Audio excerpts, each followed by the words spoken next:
नानक साहब जी कहते हैं, फाई सूरत मुलुक की वेश, ए ठगवाड़ा ठक्की देश, खरासी आना बहुता वार, ये धानक रूप रहा करता। श्री गुरु ग्रंथ साहिब जी के प्रश्न नंबर 24 पन्ने पर ये वाणी अंकित है कि एक सवान दुई सवानी नाल भलके भौकाई सदा ब्याल, कोड़ छुरा मूठा झूठा मरदार, और ये धानक रूप रहा करता। फाई सूरत मुलुक की वेश। फिर नानक साहब जी कहते हैं, तेरा एक नाम तारे संसार, मैं एहो आस एहे आधार, ये धानक रूप रहा करता। फाई सूरत मुलुक की वेश, ए ठगवाड़ा ठगी देश, खरासियाना बहुता वार, ये धानक रूप रहा करता।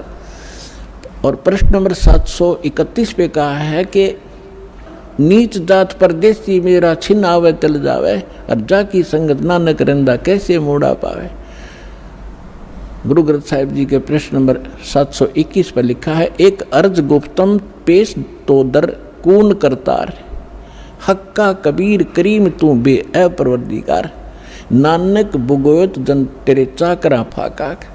तो फिर आदरणीय दादू साहिब जी ने कहा है, जिन मुझको निज नाम दिया सोए सतगुरु हमारे, दादू दूसरा कोई नहीं ये कबीर सिरजनहारे।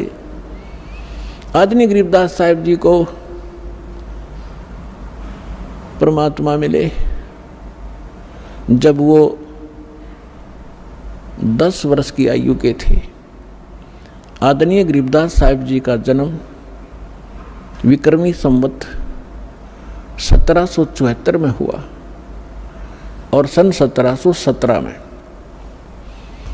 और 10 वर्ष की आयु जब हो चुकी थी संवत 1784 और सन 1727 में, वो परमेश्वर जिसकी महिमा का गुणगान वेद बताते हैं वो कैसी लीला करता है।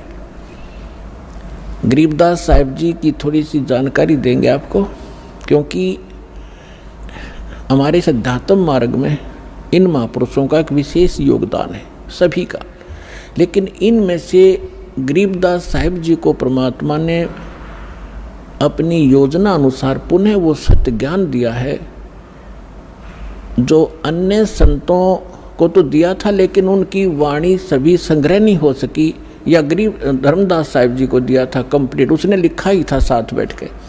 जैसे आदरणीय नानक साहिब जी की सारी वाणी गुरु ग्रंथ साहिब तक नहीं पहुंची, नहीं लिखी गई, उसमें बहुत सी वाणी कहीं कहीं रह गई। एक प्राण संगली नाम की पुस्तक है, उसके बारे में भी कहा कि वो पूरी की पूरी नानक साहिब जी की वाणी थी, उसमें 160 अध्याय थे, 80 ही लिए गए, बाकी कुछ रह गए किन्हीं कारणों से, वो लंबा विषय है, फिर बताएंगे। तो इस कारण से इस विशेष अध्यात्म ज्ञान को समझने के लिए विशेष योगदान है आदरणीय गरीबदास साहिब जी गांव छुड़ानी जिला जद्दरवाले का, क्योंकि परमात्मा को मालूम था, जैसे काल ने कहा था कि आप कबीर नाम से अपना ज्ञान प्रारंभ करोगे और मैं आपके ही मार्ग में, आपके ही पंथ में अपने 12 दूत भेज दूंगा, आपके ज्ञान को खराब करेंगे और कबीर पंथी को आया करेंगे, नाम सारे गलत देंगे, तेरे ही अनुयायियों का मैं भट्ठा बैठाऊंगा। तब परमात्मा ने कहा था, ठीक है तो अपना काम करिए, मैं अपना करूंगा। फिर परमात्मा ने कबीर सागर के अंदर कबीर बानी एक चैप्टर है, उसके प्रश्न नंबर 134, 35, 36 और 37 पे ये स्पष्ट किया है कि गरीबदास जी का 12वां पंथ होगा। संवत उसमें गलती से संवत 1775 लिखा है, वहाँ 74 होना चाहिए, मिसप्रिंट है, कि उसमें जो आएगा भक्त संत, जो उसका मुखिया होगा, उसके माध्यम से मैं अपनी महिमा की वाणी को पुनः प्रकट कराऊंगा। लेकिन उस गरीबदास पंथ वाले भी उससे परिचित नहीं होंगे, असंग जन्म तक वो मेरे इस ज्ञान को समझ नहीं सकेंगे। जैसे काल ने कहा था, 12 पंथ करूँ मैं साजा और नाम तुम्हारा ले करूँ आवाजा, 12 पंथ चालू करूँगा तेरे नाम तय, परमेश्वर से कहा था। और 12 पंथ नाम जो ले ही सो मेरे मुख में आन समोई, और अनेक पंथ चलाऊं उनसे न्यारे ये राधा स्वामी धन धन सतगुरु जय गुरुदेव और ये ठाकुर जी विनोद वाला ताराचंद, ये और अनेक पंथों में से पूरे असंख्य ब्रह्मांडों के ये पालक हैं। और पुण्यात्माओं, हम अपने पिता को भूल के किसी अन्य से वो सुख, वो अपना राइट मांग रहे हैं जो कभी नहीं दे सकता, जो पिता दे सकता है। पिता अपने पुत्र पुत्री को अपनी सर्व संपत्ति दे देता है सहर्ष। पिता को छोड़कर यदि हम किसी रिलेटिव से ये आस करें, वो कभी नहीं हो सकता। ठीक इसी प्रकार हम अपने पिता को छोड़कर उस परम पिता सर्वशक्तिमान सर्वसृष्टि रचनहार कबीर परमेश्वर को छोड़कर हम अन्य भगवानों से वो डिमांड करते रहे, हमें सुख दे भगवान, हमें निरोग कर भगवान, आपत्तियों का निवारण करे परमात्मा, ये कभी नहीं कर सकते।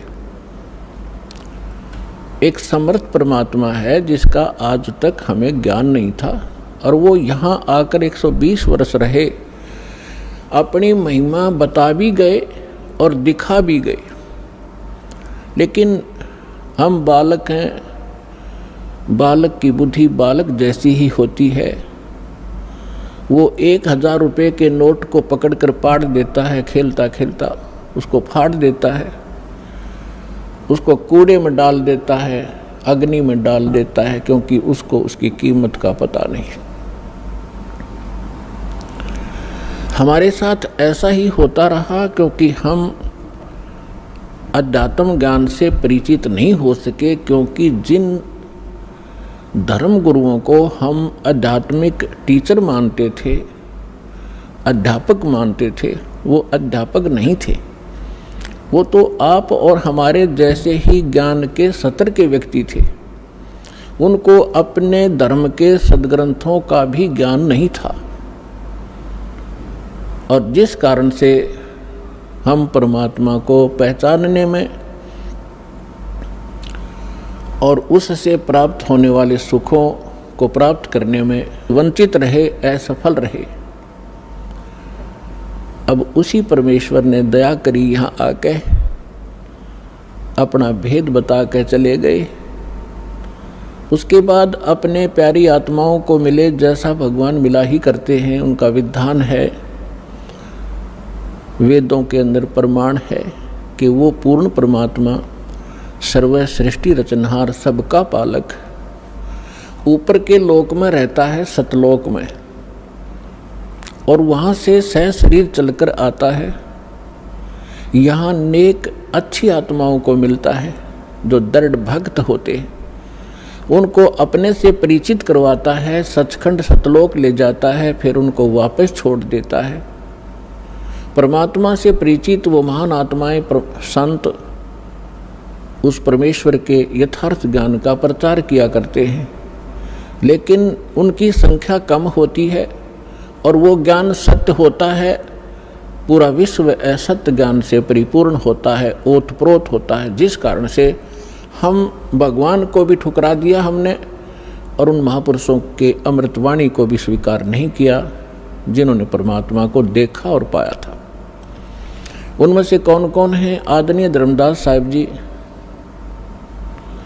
आदरणीय मलकदास साहिब जी, आदरणीय नानक साहिब जी, आदरणीय दादू साहिब जी, आदरणीय गरीबदास साहिब जी, गांव छुड़ानी, जिला झज्जर, हरियाणा वाले, आदरणीय गीसा दास साहिब जी, गांव खेखड़ा, जिला बागपुर, पहले मेरठ था अब बागपुर हो गया, उत्तर प्रदेश में, और आदरणीय स्वामी रामानंद जी काशी वाले ने। इन महापुरुषों को परमात्मा मिले, वो कबीर देव मिले, वो कबीर साहब मिले, अल्लाहु अकबर मिले, और उनको सचखंड लेकर गए, सतलोक लेकर गए, जहाँ भगवान रहता है और जहाँ हम सभी रहा करते थे। हम अपनी गलती से यहाँ गलत स्थान पर आके गिर गए, और जब तक हम उस स्थान पर नहीं जालेंगे तब तक ये जीव सुखी नहीं हो सकता। उन महापुरुषों को परमात्मा ने इसलिए परिचित करवाया कि वो गवाही देंगे कलयुग में कि हमने भगवान देखा और वो कहाँ रहता है। जो उन महापुरुषों ने ज्ञान दिया परमात्मा कैसा है, उसका नाम क्या है, वो कहाँ रहता है, उसकी प्राप्ति कैसे होती है, वो साकार है या निराकार है, स्वयं परमेश्वर ने आके बताया। और जिन्होंने भगवान को देखा, परमात्मा को देखा, उन्होंने वही बताया। और फिर जब दास के ऊपर कृपा की परमेश्वर ने, अपने ही सदग्रंथों को खोजा तो उन सदग्रंथों में वही पाया जो भगवान ने बताया था। और परमात्मा से परिचित जिन महापुरुषों के अभी आपके सामने नाम गिनवाए, इनने भी वही बताया था।